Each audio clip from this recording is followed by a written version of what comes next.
Thank you. I would like to bring Cynthia Gilmore to the Good evening, everyone. My name is Cynthia Gilmore. I'm a leader with ROC and a leader with Soul. As Betty mentioned earlier, we've had an opportunity to ask the candidates all of our questions, but I collected a few questions from the audience, and every question won't be asked from the audience, but if after we adjourn, if the candidates are willing to stay around, you can see them one-on-one and get some more of your questions answered. Okay? Our first question is for Ms. Kelly. Okay, this question comes from Mr. Clark.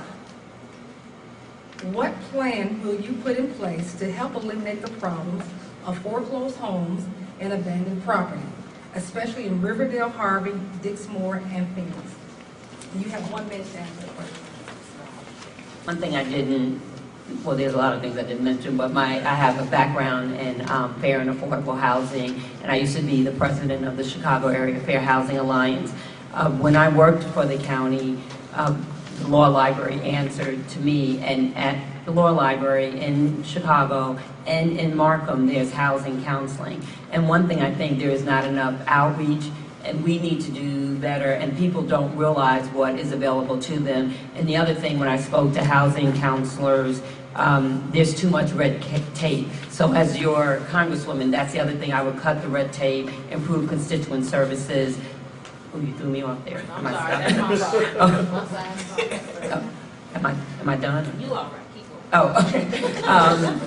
To improve constituent services, and I plan to have one housing counselor for constituents so constituents will definitely have someone to come to. And also I think we need to look at land banks, and we need to look at some communities have the money to buy back the homes, rehab them, and then sell the homes again. But we need to look at a myriad of things to solve that problem. And also I'm very big on financial education so people don't get into the fix they've gotten into with the homes.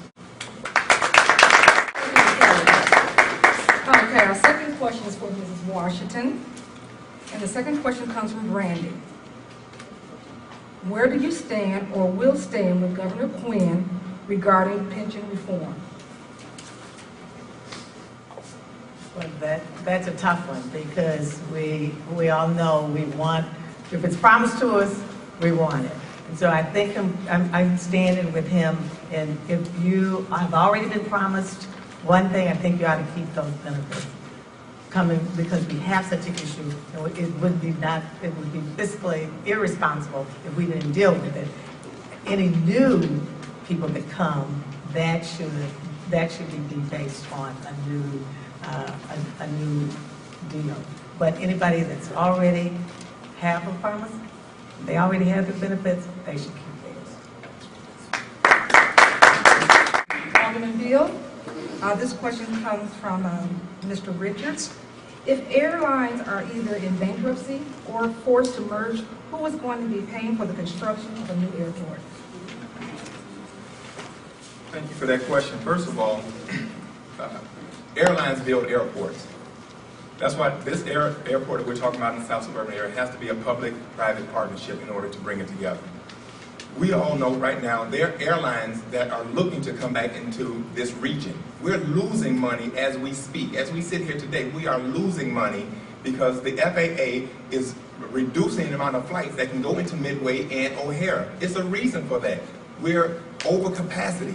So that's why the need for a third airport is so critical. It will sustain itself. And the argument with the city is that it's going to take revenue away from the city. No, it's not. It's going to add to it.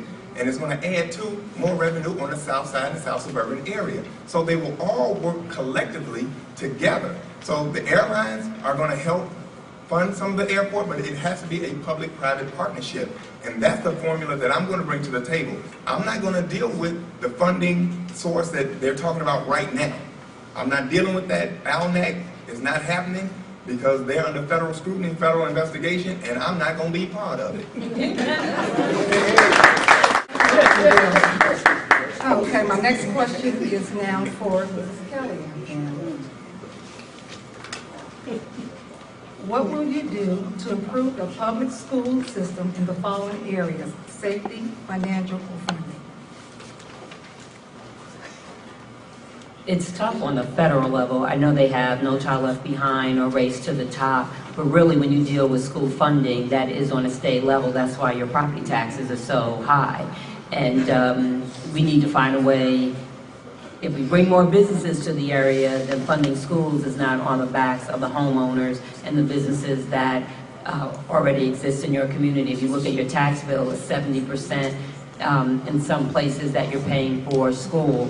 But so funding, I think that, again, bringing more businesses in will help with how much you're paying out of your property tax. As far as safety, if we pass the legislation that has been talked about, if we have access to mental health, if we have after-school programs, like I said, the village I talked about, I think all of that will help with the safety issue. As far as guns and violence and those kind of things, and I didn't hear the other part. You said funding. It's safety, financially funding. As far as Oh, okay. So, and the funding issue, I think like programs like Race to the Top, as long as they're inclusive of educators and teachers and administrators, those who are in the school, they should work with the federal government, not the federal government just pushing programs down. You need to have the people that are doing the work to be included in the decisions made. Thank you. So, Washington, the next question is for you. Once an office is elected, what would be the first problem you would tackle? The first problem I would tackle would be the ACO. You know, that is President Obama's legacy plan. Whatever he does with now, he's dealing with immigration and some other things. He spent 4 years, and it's going to be another 4, to deal with the Affordable Health Care Act. And his belief, and several presidents before him have been working on it and failed to get it passed. So we are delighted, those of us who helped him get it passed, and then those of us who will commit it to help him get it implemented. And it has to be implemented. Everybody deserves good health care. If you don't have that, what do you have? And how can you do all the other things that we need to have? And how can our children really grow and do the things that they need to do? So we are really going to be working hard to make sure that that plan is implemented. The exchanges are being done right now. Illinois is working on its own exchange program, but a lot of states are opting out. You know what a hard time he's having now getting some consensus. You know, the House there now has 11% approval rating. That's not acceptable at all. We need some new faces in the blood there. Thank you. Thank you, Ms. Anderson. The final person goes to Alderman Beal.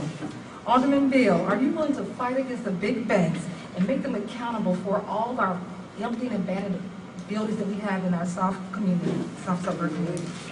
Absolutely.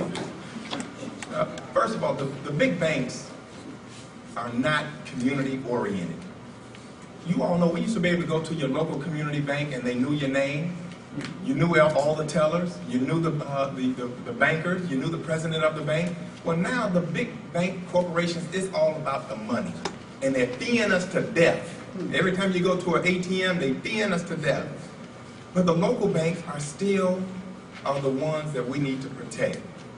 The big banks are the ones that put us in the foreclosure crisis because they were bundling mortgages and selling them off. And nobody was watching the barn while this was going on. That's why when the foreclosure crisis hit my community, I went right to work and built more senior housing than anybody else in the city of Chicago. That was just first. Then we leveraged NSP funds, that's Neighborhood Stabilization Funds. Those are federal dollars that President Obama put in place to help stabilize our community. We've rehabbed close to 60 houses in the 9th Ward under the NSP funds because I knew what the dollars were and I went and got them to help my community. I'm going to do the same thing as your congressman.